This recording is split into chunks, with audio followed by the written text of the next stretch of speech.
Good morning, families. Welcome back to the American Family Survival Network and the American Family Survival Channel. I am your host, Jeffrey Snipes, and today is Thursday, September 15th.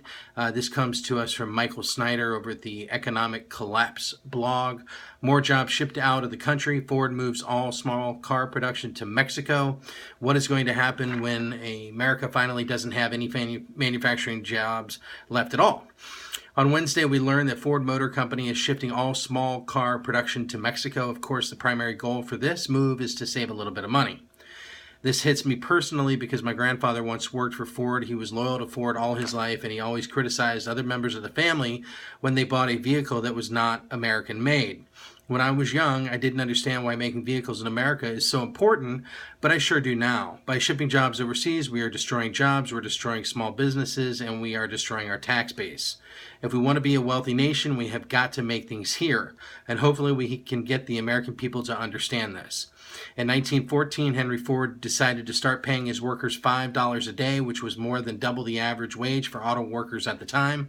One of the reasons why he did this was because he felt that his workers should be able to afford to buy the vehicles that they were making. This is what he wrote in 1926. The owner, the employees, and the buying public are all one and the same.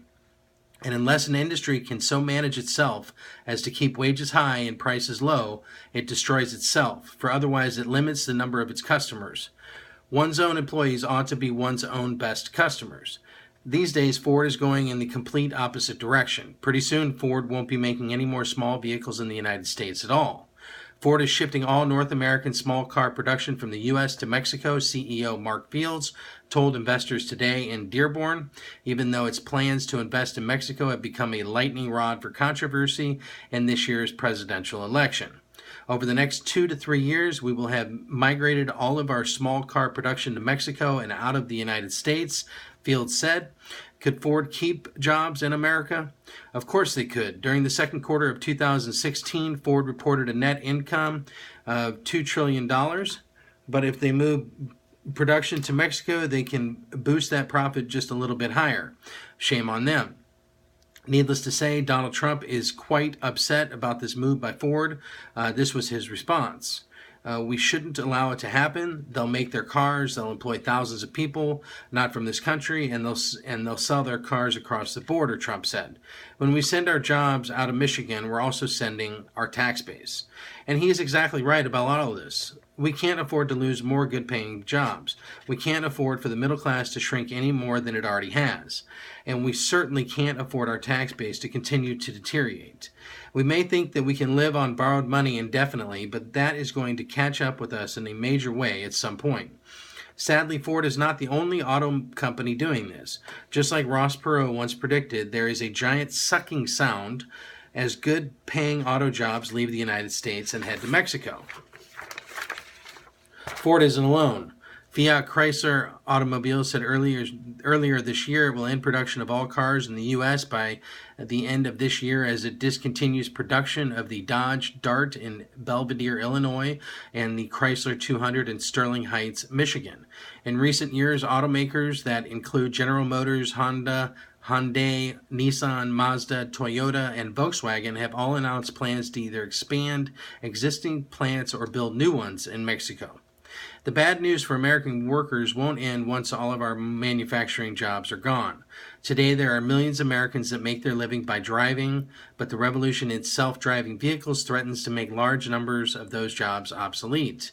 Ford, General Motors, Tesla, Google, Apple, and a whole host of other big corporations have been feverishly working on this technology, and many of the tests have gone very well so far. Once this technology starts being rolled out on a widespread basis, the job losses could be absolutely staggering. Just consider the following numbers, which come from Wolf Richter. 1.8 million heavy truck and tractor-trailer long-haul drivers in 2014 expected to grow 4% a year, with a median pay of $40,260 in 2015. At this growth rate, there will be 1.94 million long-haul drivers by the end of this year. 1.33 million delivery truck drivers in 2014 expected to grow 4% a year, with a median pay of $27,800 in 2015. They're picking up and or delivering packages in small shipments within the city or region, driving a vehicle of 26,000 pounds or less, usually between a distribution center and businesses or households. At this growth rate, there will be 1.44 million drivers by the end of this year. 233,700 taxi drivers and chauffeur in 2014, growing at 13% annually. They earned a median pay of $23,510 in 2015. 1 in 5 worked part-time. This doesn't fully reflect the rideshare drivers working for Uber, Lyft, and the like. Over 500,000 rideshare drivers are estimated to ply the trade in the U.S. It's a high-growth sector. The number of Uber drivers in the U.S. doubled in 2015 from the prior year to 327,000. Half of them worked 15 hours or less per week. In order to have a thriving middle class, we have got to have middle class jobs. Unfortunately, big corporations have become absolutely obsessed with finding ways to eliminate expensive American workers by sending jobs overseas or by replacing them with technology altogether. The elite will always need people to cut their hair and wait on them at restaurants, but those aren't the kind of jobs that can support middle-class families. As I noted yesterday, for the first time ever, the middle class in America has become a minority, and poverty is on the rise all over the nation.